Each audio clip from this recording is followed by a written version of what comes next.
점점점 닳아 없어지고 있는 여러분의 치아, 단단한 거 계속 즐겨 드시면 절대 안 돼요. 찬물을 마실 때 이가 시리다, 씹을 때 이가 시큰거린다, 치아가 날카롭게 패여있다, 이런 증상을 가지고 계신지 체크해보세요. 지금 치아가 없어지고 있습니다. 무서운 치아 마모 왜 생기는지 많이 궁금해 하시는데요, 오늘 다 알려드릴게요.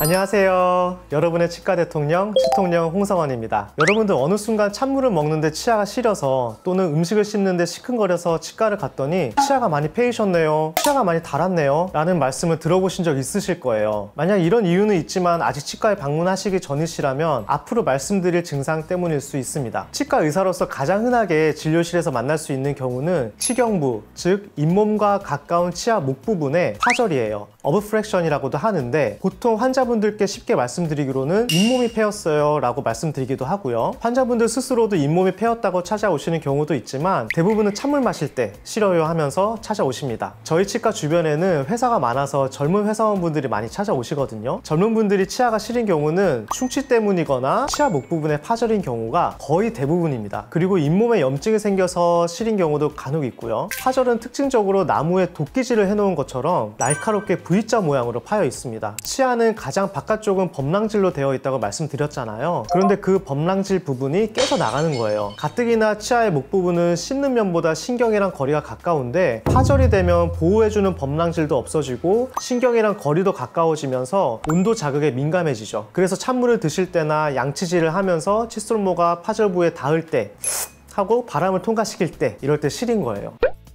그럼 이 파절이 생기는 원인이 뭘까요? 바로 교합력 때문입니다. 교합력은 바로 이 씹는 힘을 말하는 건데요, 이 교합력은 생각보다 굉장히 힘이 세요. 어금니 같은 경우는 30에서 60kg 정도의 힘을 발휘합니다. 이렇게나 센 힘을 이 조그만한 치아와 잇몸에서 받쳐주고 있는 거예요. 다행히 우리 치아는 수직력에 대해서는 저항성이 굉장히 강한 구조로 되어 있어요. 하지만 측박력에는 굉장히 약해요. 종이를 돌돌 말아서 위아래로 치면은 구부러지지 않지만 옆으로 힘을 가하면 쉽게 접히잖아요.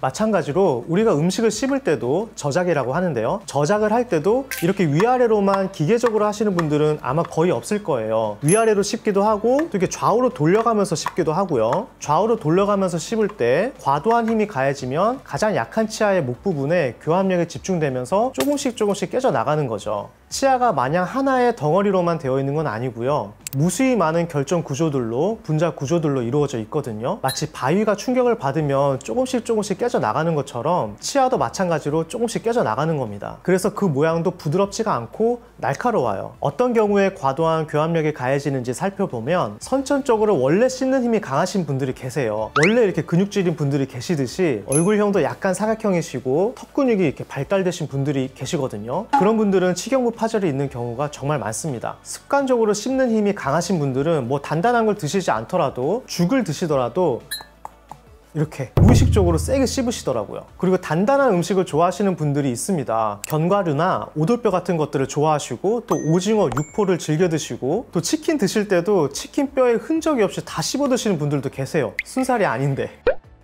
그리고 치열이 좋지 않으신 분들, 어느 특정 치아가 좀 안쪽으로 이렇게 좀 기울어져 있거나 전반적으로 치아들이 다 안쪽으로 기울어져 있는 경우가 있어요. R&D가 특히 좀 그런 경우가 많은데, 이 기울어진 치아의 경우에는 이렇게 치아가 기울어져 있으면 수직적인 교합력만 가해지더라도 치아를 바로 세워보면 옆에서 측박력이 계속 가해지는 것과 같잖아요. 그래서 그 해당 치아만 파절되는 경우가 있습니다. 그리고 가장 치아에 파괴적인 습관이 있는데 바로 이갈이입니다. 밤에 이 가시는 분들은 정말 빠드득 이를 가시잖아요. 정말 저러다 이 다 부러지겠다는 생각이 들 정도로, 이갈이 시의 교합력은 무의식 중에 발생되는 것이기 때문에 평소 교합력의 2배에서 많게는 10배까지 힘이 세지고요, 평소에는 치아가 접촉되어 있는 시간이 그렇게 많지가 않거든요. 침 삼킬 때 한 번씩 닫고, 식사할 때도 치아가 짧게 닫고요. 그 시간을 다 합해도 몇 분이 안 되거든요. 그런데 이갈이 습관이 있으신 분들은 수면 8시간 정도에 한 30-40분 정도 치아가 접촉한다고 합니다. 계속 이가 닿아 있는 상태에서 빠드득 가니까 얼마나 스트레스가 많겠어요.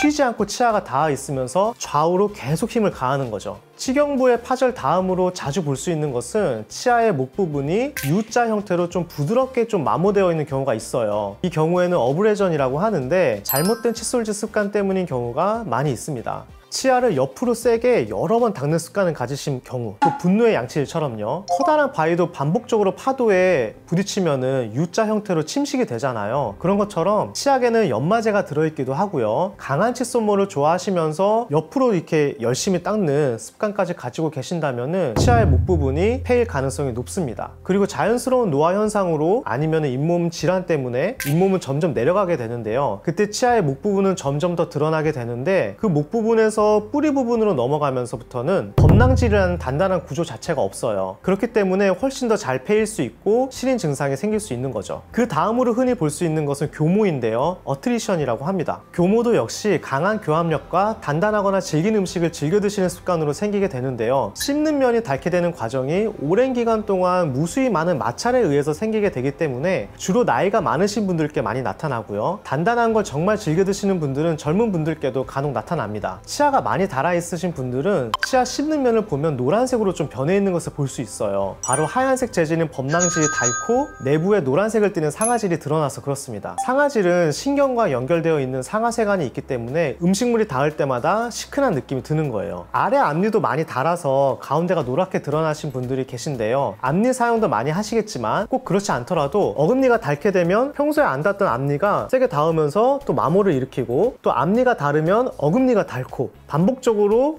이 과정을 거치면서 치아는 전반적으로 점점 짧아지게 되는 거죠. 그래서 너무 아이러니한 거는 나이가 많으신 분들 중에서도 치아와 잇몸이 너무 건강한 분들께 이런 현상이 많이 나타난다는 겁니다. 그러니까 잇몸이 건강하니까 지속적으로 세게 씹는 습관이 있고요. 또 치아까지 너무 건강해서 다른 보철물들이 없어요. 다른 보철물들이 받쳐주는 게 없으니까 그 약한 자연 치아가 끝도 없이 계속 닳는 거죠. 그래서 치아가 전체적으로 굉장히 짧아지게 되고요. 치아가 짧아지게 되면은 수직고경이라고 해서 이 하안모의 길이가 점점 짧아져요. 그러면서 나이가 좀 더 들어 보이게 됩니다. 전반적으로 너무 짧아지게 되면은 모든 치아를 다 크라운을 씌우고 또 교합고경을 높이는 정말 대공사를 해야 할 수도 있습니다. 그리고 번외로 스케일링을 하면 치아가 마모된다고 생각하시는 분들이 의외로 많더라고요. 스케일링은 초음파 진동을 이용해서 치석을 제거하게 되는데 치아를 손상시킬 만큼 강하지는 않고요. 간혹 치석이 떨어져 나간 자리를 치아가 깨졌다라고 착각을 하시는 경우가 있고, 치아 목 부분에 다른 치료를 해놓은 부분이 떨어져 나오는 경우도 있습니다. 그래서 치아가 떨어져 나왔다라고 생각하실 수도 있을 것 같아요. 하지만 진짜로 치아가 깎이거나 깨져 나오진 않으니까 걱정 안 하셔도 되겠습니다. 스케일링을 하시기 전에 전체적으로 좀 검진을 해주시잖아요. 치과에서 양치법을 좀 개선했으면 좋겠다라고 설명을 들으셨으면 저 치통령이 설명해드렸던 양치법도 한번 참고해 주시면 도움이 될 수 있습니다. 추가적인 질문으로 라미네이트를 많이 하면 치아 삭제가 많이 된다던데 라미네이트를 하지 않는 게 좋은 건가요? 라는 질문도 있어요. 제가 이전 영상에서 라미네이트와 크라운에 대해서 설명드린 적이 있는데, 라미네이트는 치아 삭제량이 한 0.3mm에서 0.5mm 정도로 삭제량이 매우 적거든요.